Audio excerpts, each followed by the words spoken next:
அனைவருக்கும் வணக்கம். நண்பர்கள் அனைவருக்கும் வணக்கம். இந்த வீடியோவில் எதை பற்றி நம்ம பார்க்கணும்னா, டைப்ரைட்டிங் எக்ஸாம் கணினி மூலமாக விசைப்பலகைன்னு வந்து பார்த்திங்கன்னா கீபோர்டு மூலமாக வந்து நடைபெறுன்னு வந்து சொல்லியிருக்காங்க. இது உண்மையாக பையா இம்பார்ட்டன்ட் விஷயம் பார்த்திங்கன்னா, வாட்ஸ்அப் குரூப்பில் எல்லாமே ஷேர் ஆகிட்டு இன்ஸ்டியூட் குரூப் ஆகட்டும் எல்லாமே இது உண்மையாக பையா நம்ம தெரிஞ்சுக்கலாம். ஆனால் அதுக்கு முன்னாடி இந்த இன்ஃபர்மேஷன் உங்களுக்கு எல்லாம் தெரியப்படுத்துறதுக்கு எனக்கு பண்ணியிருக்கோம். இதுவரை நம்முடைய வாட்ஸ்அப் குரூப்பில் ஜாயின் பண்ணிக்கிங்க. அதே போல் சிஓஏ சம்மந்தப்பட்ட அனைத்து தகவலும் நம்ம அப்டேட் பண்ணுறோம். நம்ம சேனல் சப்ஸ்கிரைப் பண்ணிக்கிங்க. பக்கத்தில் உள்ள பெல் பட்டனை கிளிக் பண்ணிக்கிங்க.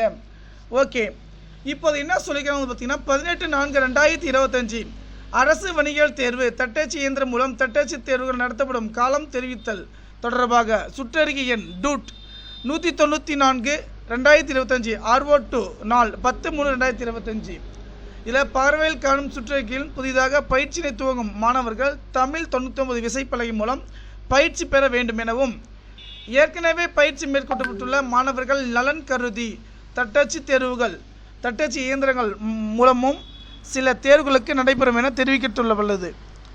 தட்டச்சு இயந்திரம் மூலம் தட்டச்சு தேர்வுகள் எத்தனை தேர்வுகளுக்கு நடைபெறும் என பலரால் அரசிடம் வேண்டப்பட்டுள்ளதால் கீழ்காணும் விவரங்கள் தெரிவிக்கப்பட்டுள்ளது.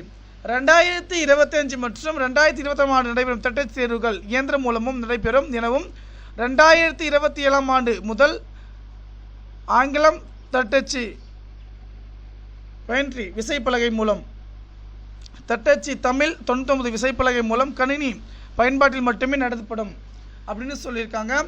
அரசாணை நிலை எண் 44 உயர்கல்வி P1 துறை நாள் 14/3/2025 இன்றின்படி நடத்தப்பட்டுள்ள கணினி தனித்தக சான்றிதழ் தேர்வும் அரசாணை நிலை எண் 180 உயர்கல்வி B1 துறையில் 28/12 படி நடத்தப்பட்டுள்ள கணினி தனித்தனிய சான்றிதழ் தேர்வு இவ்வகையான இணையதளத்தில் வெளியிடப்பட்டுள்ளது. இறுதி பாடத்திட்டங்கள் தெரிவிக்கப்பட்ட கணினி மூலமாக மட்டுமே நடைபெறும். மேலும் அரசு வணிகவியல் தேர்வு நடவடிக்கை குறித்து ஒவ்வொரு நிலையிலும் இவ்வித இணையதளத்தில் தெரிவிக்கப்படும் சொல்லியிருக்காங்க. ஆனால் இது வந்து பார்த்திங்கன்னா இன்ட்ராக்ட் திவ்யான்னு சொல்லியிருக்காங்க தேர்வு வரையும். ஆனால் இது உண்மையாக பயன் தெரியல. ஆனால் கணினி மூலமாக தான் வந்து பார்த்திங்கன்னா இனிமேல் டைப்பிங் வந்து பண்ணணும் 980. ஆனால் நமக்கு வந்து பார்த்திங்கன்னா டைப் ரைட்டிங் இது பார்த்திங்கன்னா 100 சம்திங் கீபோர்ட்ஸ் வருது. இது உண்மையாக பையா நான் பார்த்திங்கன்னா இன்னும் விளக்கமாக நான் உங்களுக்கு பார்த்து சொல்கிறேன். ஆனால் கம்ப்யூட்டர் மூலமாக கொண்டு வரணும்னு சொல்கிறாங்க. இது உண்மையாக பையா நம்ம புரியல பார்ப்போம்.